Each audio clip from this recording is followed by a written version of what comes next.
Tantor Audio, a division of Recorded Books, presents Caught in His Web by Sean D. Young, narrated by Sean Crisden.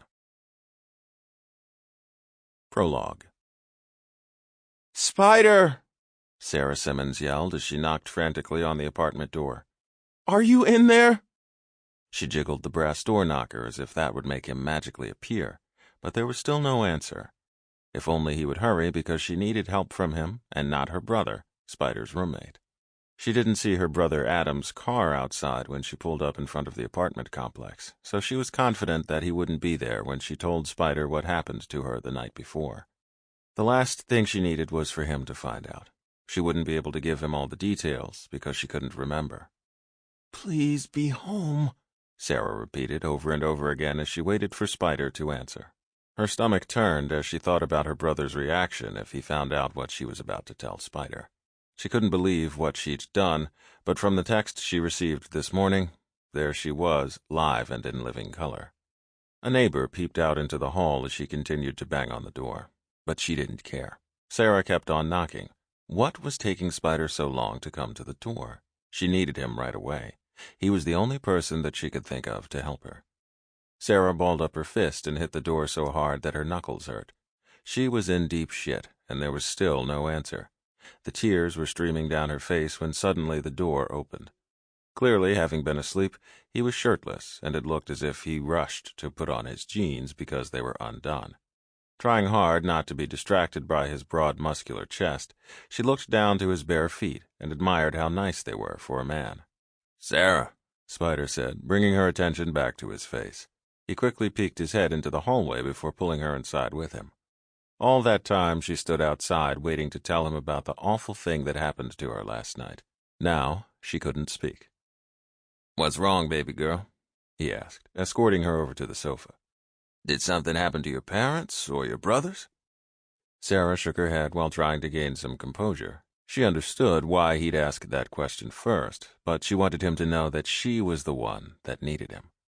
"I need you," she cried out. Anguish and despair was her friend, and she needed someone she could trust to get rid of them. "Need me?" Spyder pulled her into his embrace and kissed her forehead. "Why? Tell me what happened." Sara took the opportunity to lean against him in his arms and cry. The warmth of his skin made her feel safe, while she allowed herself to be held. She knew her tears were from embarrassment, fear, and anger. It was a lot to process, but she had to get help before what happened affected her family. Wrapping his arms around her, he spoke soothing and positive words while he gently stroked her back, which began to calm her. She moved even closer to him, resting her arms around his waist. "Okay, now I want you to slowly tell me what happened to make you this upset." Sara inhaled deeply, hoping that this time she could share her nightmare to him. "I went to this party." She cleared her throat and continued. "And we were dancing to the music, and—" Just thinking about it made her feel like she was about to throw up. She didn't want Spyder to think ill of her, or that she was a loose woman. She was far from it. Her only mistake was she let herself go a little too much. His opinion of her character had always been important to her since the day she met him at the age of 13. She sat up. "There was alcohol and—" "Of course, I know what goes on at these parties. Was it off campus? At a frat house? If so, which one?" His questions were coming so fast that she couldn't answer one before he fired off another. "We were dancing and there was music and—" she repeated. "Did someone hurt you?" he asked before pulling her back into his arms. "Tell me who did it. I'll kill the son of a bitch." Wait, Spyder." Sara struggled to remove herself. She needed to tell him the real problem. She stood up. "Look, there's this video of me dancing and—" She dropped her head in embarrassment. Devastated and bewildered, she slowly raised her head and met his gaze. She'd never seen his eyes like this, dark, narrow, and unforgiving. A chill ran down her spine, and she sat up. She had always sensed there was something beneath the surface of Spyder's good guy persona. Though she knew it wasn't directed at her, the intensity was still there. She wasn't sure if she was afraid or intrigued. "Is someone blackmailing you? I need to know every detail you can remember so that I can help you." "Help me or make sure that my brother isn't embarrassed by his sister's foolishness." Sara yelled, knowing that none of this was Spyder or her brother's fault. This was all on her. There was no need to shout at Spyder. I'm sorry, that was uncalled for. To answer your question, yes, but for you and him. Now, who was with you? Kat was with me. She thought it would be a good idea if we turn up since we've been writing papers all week. How do you know that there's a video? Sara carefully pulled her phone from the back pocket of her jeans. It was in a text message I received this morning. Her hands trembled when she gave it to him. As soon as she heard the music begin to play from the video, she turned her back because she was unable to witness his expression as he viewed the raunchy striptease. Sara, it's only 30 seconds. Is there more? She had no idea how much was videotaped or what happened. That was the most damaging part for her. She was always in control of herself, but that night she let go. Bad mistake. She turned to face him slowly, watching his facial expressions, but as usual, Spyder's stoic, unrelenting expression was plastered on his face. She could never read his thoughts. She hunched her shoulders.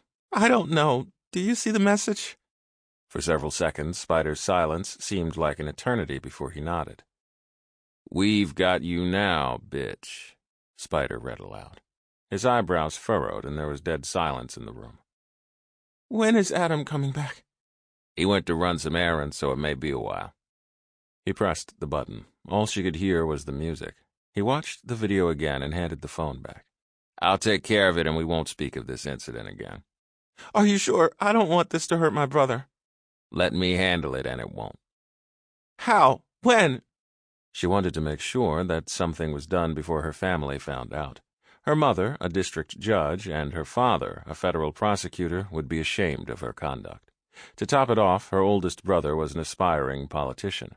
She couldn't embarrass her family with this video. She was terrified of the outcome of this.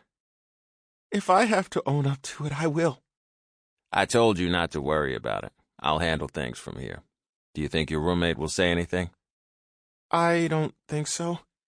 Sara had to think about it a little harder. She and Katrina got along well. They attended some classes together, but were rarely in the dorm room at the same time. Yeah, she's cool. Tears streamed down Sara's face again, but she couldn't help it. She was ashamed and felt guilty for bringing her brother's best friend in to clean up her mess. He'd always been her hero, so she trusted him. Spyder opened his arms, and she ran into them. Now you stop worrying, little one. I've got it from here. What do I do if they text me again? Save the messages and call me. Spyder caressed her face. Nothing else happened, right? As much as she tried, Sara couldn't tear her eyes away from his. It was like he was looking into her soul. At that moment, she could have sworn that there was a connection between them. Her nervousness and negative feelings were replaced with the flutters of butterflies. Suddenly, he stepped back, and she immediately felt the void. Get back to your room and say nothing to no one about this. Chapter 1. 8 years later. Sara Simmons? Looking up from her cell phone where she reviewed her notes, she saw the young woman with a polite expression gazing expectantly at the group.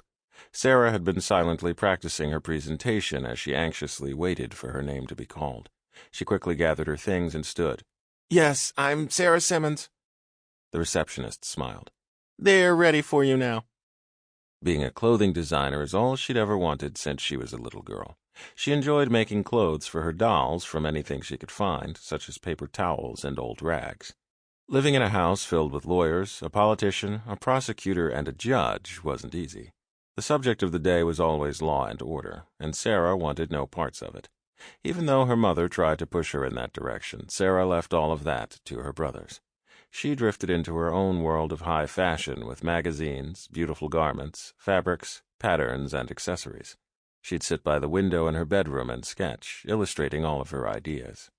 Right after high school, she attended Howard University. Her major was fashion design and merchandising. Soon after, she started Pearls and High Heels, a fashion blog. She'd been working nonstop for a chance to make a name for herself. Today, she had the chance to showcase a line from her Sweet Threads brand that she'd worked on for years in hopes to get the designs in a high-end department store. Her ultimate goal was to have a store in London, Paris, and Milan. Alexander McQueen and Stella McCartney were her inspiration. She waited for the receptionist to escort her down the short carpeted hallway to the big conference room within Ward Towers. The Foundation heavily researched everything from breast cancer to lupus. They were very well known in a lot of social circles and did great work for the community. They were looking for a designer to help them launch a line of clothing that would raise money for lupus research. Sara glanced behind her as she walked away, noticing the remaining 4 candidates watching her with expressions that mirrored the ball of nerves she felt inside. They, too, were waiting their turn to present their designs to the Ward Foundation. One lucky person would be awarded the garnered position. It was an opportunity of a lifetime, and Sara thanked Adam for suggesting she participate. The huge white door that led to the conference room opened, and Sara and the receptionist had to sidestep to miss getting hit with the door when it flew open. A willowy thin woman with honey-brown skin and her hair pulled back into a bun walked swiftly out the door. She shoved her black leather case under her arms, and Sara recognized her immediately. Cat?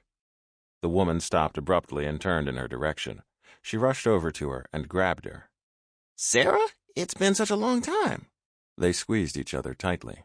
Sara hadn't seen or spoken to her old college roommate in almost 8 years. It's good to see you, Cat.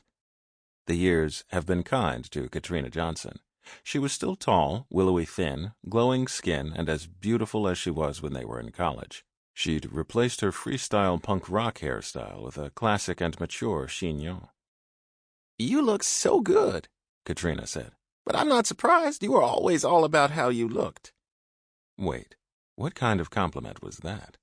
Sara recognized Katrina's backhanded comment, but also remembered that her college roommate didn't have a filter. She'd ignore the comment this time. It was true. She did pamper herself while they were in school. Now it looked like Katrina had taken a page from her book by doing the same over the years. Hey, I'm going down to the Starbucks on the corner, so I'll wait for you there so we can catch up, Katrina offered. Cool, as soon as I'm done in here, I'll meet you down there, Sara responded, forgetting that the receptionist was standing behind her until she cleared her throat. Sara hugged Katrina once again. It was good to see a friendly face. Fashion designing was cutthroat, competitive, and draining at times. She and Katrina were there for the same reason, the competition. But what comforted her most was that they knew each other and both understood the pressure of being a designer. Girl, you better get in there. Sara clutched her portfolio. Wish me luck, she said, following the receptionist. Stepping inside the room, Sara quickly scanned it to see if there was a friendly face in the bunch. Out of the 8 people sitting at the table, only 3 of them were women. They all had a notepad and pens in front of them. She wished she'd had more time with Katrina to get some background. She'd have to get her nerves in order. This was her chance, so she had to seize the moment.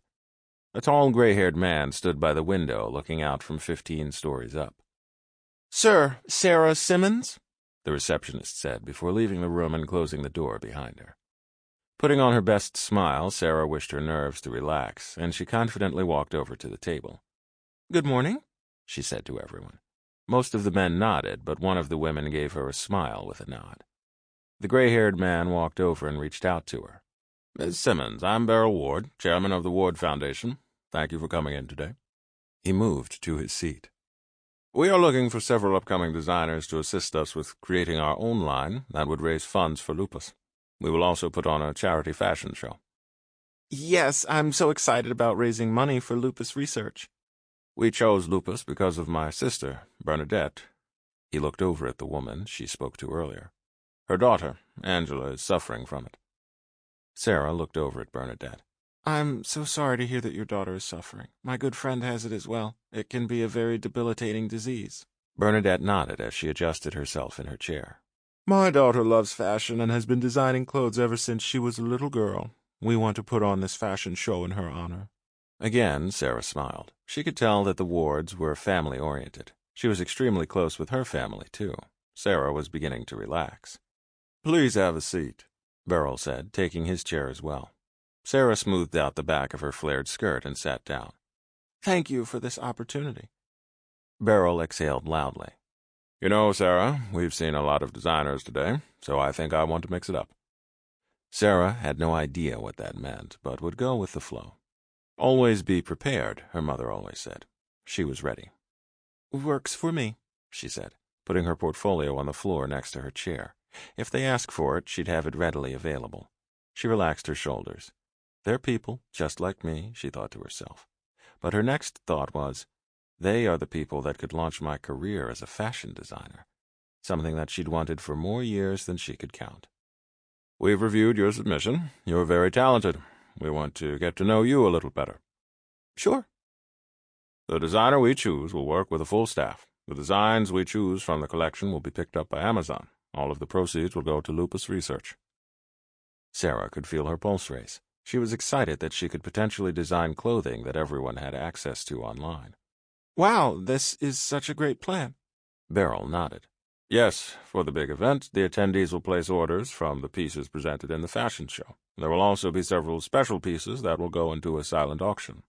The runway models will be made up of volunteers from our foundation, modeling schools, and casting agents around the city. We might even have some special models join us.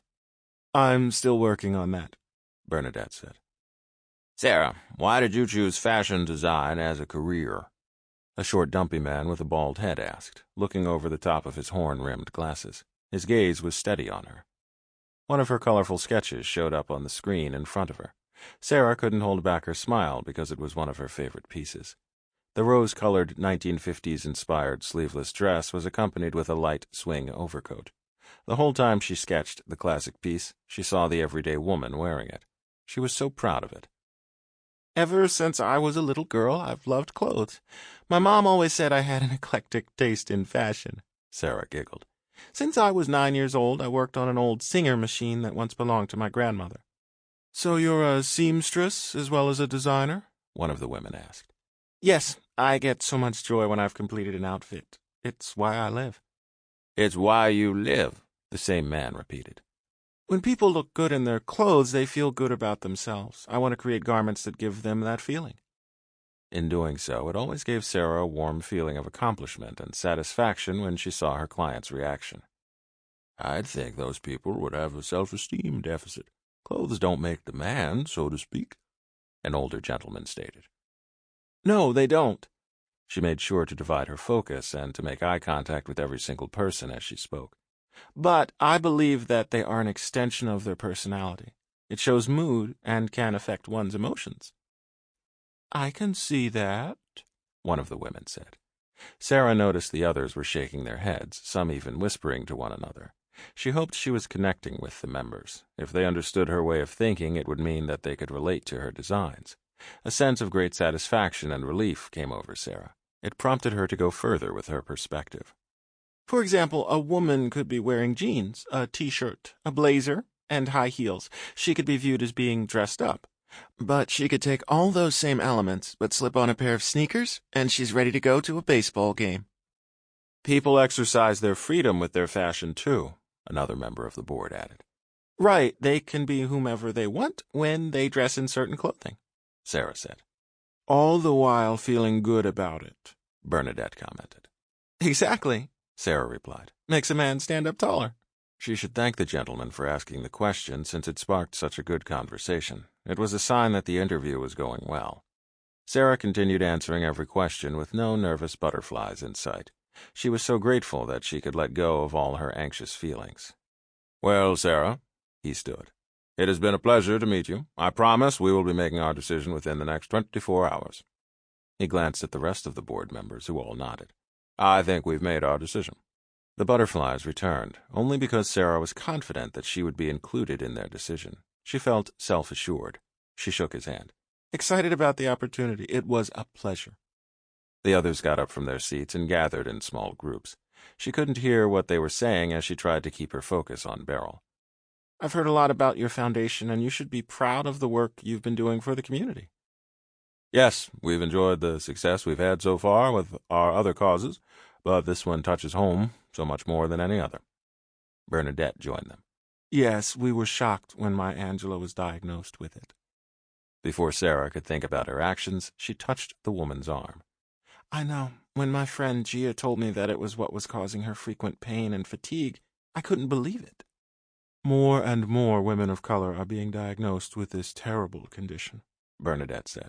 Sara could see that the conversation was affecting her when a tear slipped down her cheek. The good thing is that it doesn't have to be a death sentence, and the Foundation will do everything we can to help fund the research. Beryl added, pulling his sister to his side. The Wards reminded Sara of her relationship with her brothers. They loved each other, and she could see his empathy for his sister. Even if I'm not chosen, please let me know how me and my family can help with this endeavor. Sara knew she didn't have to say it, but she didn't want to regret not having said it later.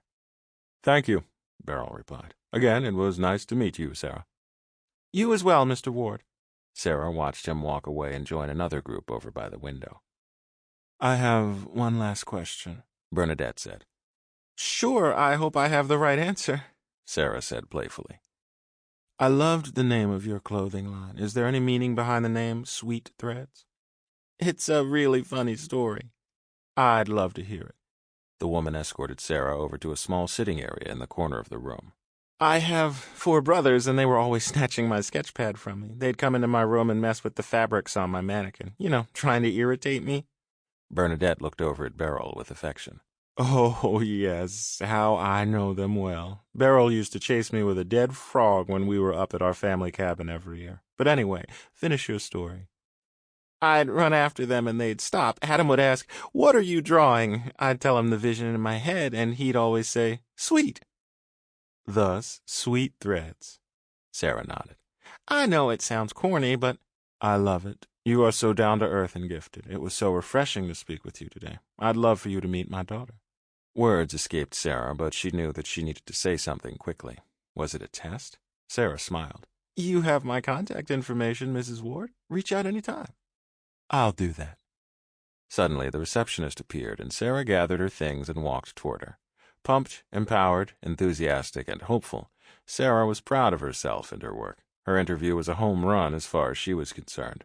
She'd find out soon if her discernment was correct. She couldn't wait to swap experiences with Katrina. They both could learn something by sharing views on the interview process to prepare them as they go to the next round.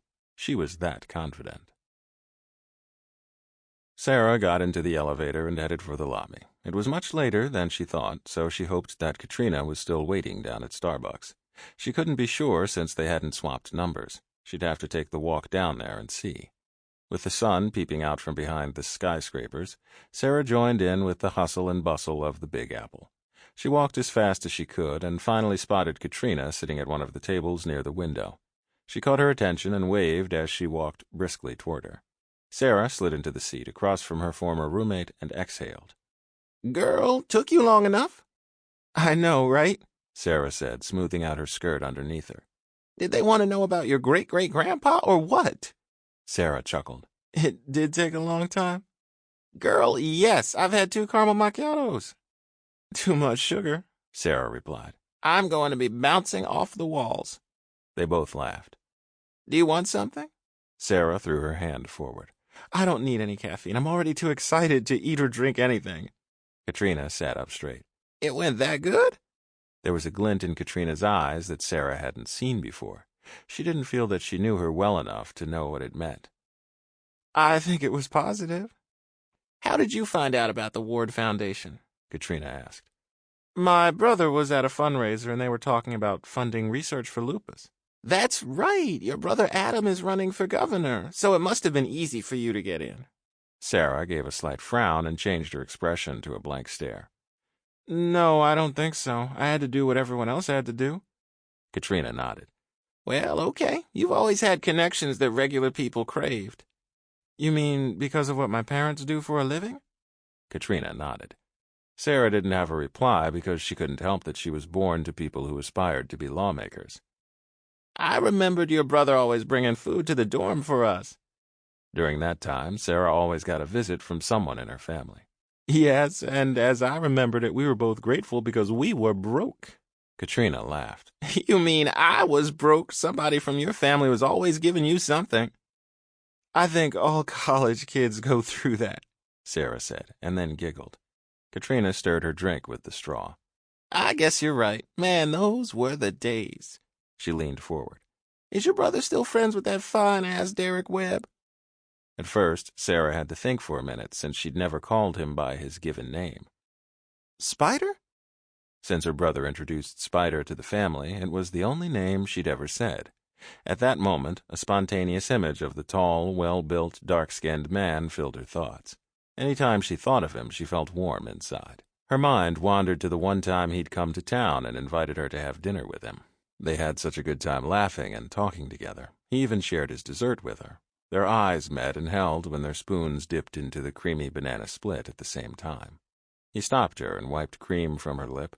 Her body tingled, and he didn't even seem to notice. That's right, everybody called him Spider. Man, he was a bit scary, but fine as hell. Yes, they're still best friends. She left out the part that she'd grown closer to Spider herself. He'd become very dear to her. After all this time, shoot, that's longer than a lot of marriages. Memories of their college years came flooding back, and suddenly Sara felt her stomach do a flip. The smile she had on her face disappeared when her mind wandered farther than she'd liked. Now, your brother was fine, too, and I see he's still not married. What is he waiting for? Can't make up his mind which model he wants, or does he like being a playboy? He's all over the gossip rags and stuff with pics of him with various women. What's up with that? With her mind wandering, Sara hadn't heard Katrina's last statement. Where did you go? Do they still call you Sookie? Sara hated when people who weren't her family called her by her nickname. No, I'm here. I just missed what you said. And yes, they do. Your brother and his philandering ways, Katrina quickly reminded her. Sara rolled her eyes and sighed. Girl, you can't pay those gossip columns and papers any mind. They'll do anything for a sale. Adam's a good guy. Nothing like that playboy image the media is trying to sell to the public. Right. No, seriously. She didn't have to prove anything to Katrina since she wasn't friends with Adam. It wasn't the first time she heard him being called a philanderer. She just hoped that he got it together before it hurt his chances of being governor. So, how have you been? Continuing to talk about her brother wasn't helping her mood. Working out of my home for several designers making sportswear. Kat, that's incredible. Do you like it? The one thing she and Katrina had in common was their desire to become successful clothing designers. I don't have a lot of money to rent a space, so home it is. That's okay. You are so creative and have an excellent sense of style. You can make anything out of a potato sack. Yeah, the Ward Foundation gig is the next step in getting my own. Working with a New York designer could yield some awesome results, and I'm not letting anything stop me this time. What happened before? Sara was curious as to how Katrina's life was going. My mother fell ill, so I had to become a caregiver for her. How is your mother now? She died last year, so now I'm starting over, hence that working from home gig. Since Katrina was an only child, it must have been a lot to have to go through alone. Sara reached across the table and gave her friend's hand a squeeze. I'm so sorry to hear about your mother, and my condolences. Katrina dropped her head. Thanks, I'm better now. It was tough going at first, but you wouldn't know about that. Sara frowned, then straightened her face. She'd never experienced anything so devastating, so she couldn't relate. She'd chalk up Katrina's reaction as part of the grief process. No, I don't, but now you can set your focus on becoming one of the world's greatest fashion designers. She chuckled, happy that she changed the subject. Yeah, that's my plan. So where do you call home? I live about a 20-minute cab ride away from here. How about you? I'm a New Yorker as well. What a small world. I'm surprised we haven't run into each other before now. Sara attended a lot of fashion events and visited many fabric boutiques. Today was the first day she'd come in contact with Katrina. Oh, I've been following your Pearls and High Heels blog for years now. Really? I wish you would have let me know. Yes, I've been around. I think we should team up for the program. She pushed at Sara's hand. You know, like we used to do in school. Is that even possible? I've never been involved in anything like this before. Do you know something the rest of us don't?